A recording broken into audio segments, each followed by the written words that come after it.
Kyle and Eric from Chaparral Motorsports out here at Glen Helen Raceway with the Quadboss Tri-Fold Ramp.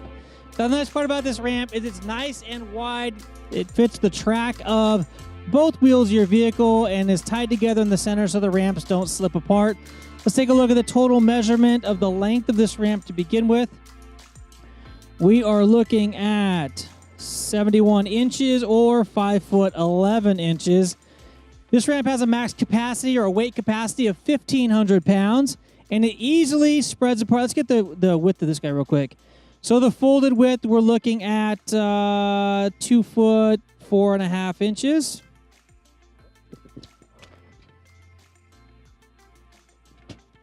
Then to open it up, you simply undo the hinges, and it opens completely up. Now, the full working width of this is going to be 4 foot, almost 3 inches, 4 foot 2.5.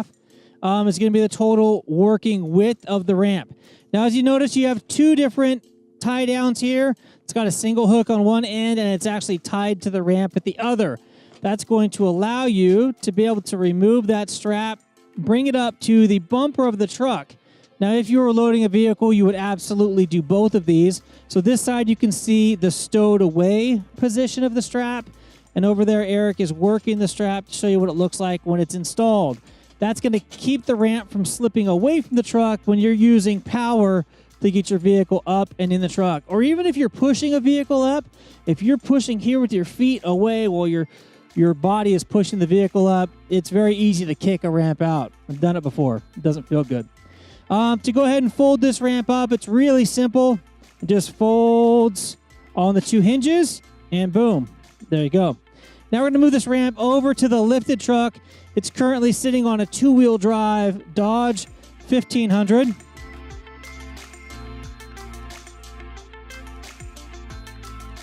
Now what you're going to notice here is the angle or the steepness of this ramp is significantly increased due to the 5 or 6 inches of additional height that this truck has over that one there. So if you're planning on loading into a lifted truck, I recommend you go with the ramp that's just a little bit longer than this, or you get creative when you load your vehicle and you find a way to prop up the front wheels, or you park the rear wheels in a ditch. Personally, when I load and have a ramp like this, I back the rear wheels of the truck into the gutter of a driveway and then extend the ramp out onto the driveway, and it significantly reduces this working angle. I'm Kyle from Chaparral Motorsports. Thanks for joining us for this Tri-Fold Quadboss Ramp detailed breakdown video. If you like what you saw today, give us a thumbs up. If you want more action like this to come directly to your inbox, please hit the subscribe button and notification bell so you can be part of the notification squad. Until next time, take care and ride safe.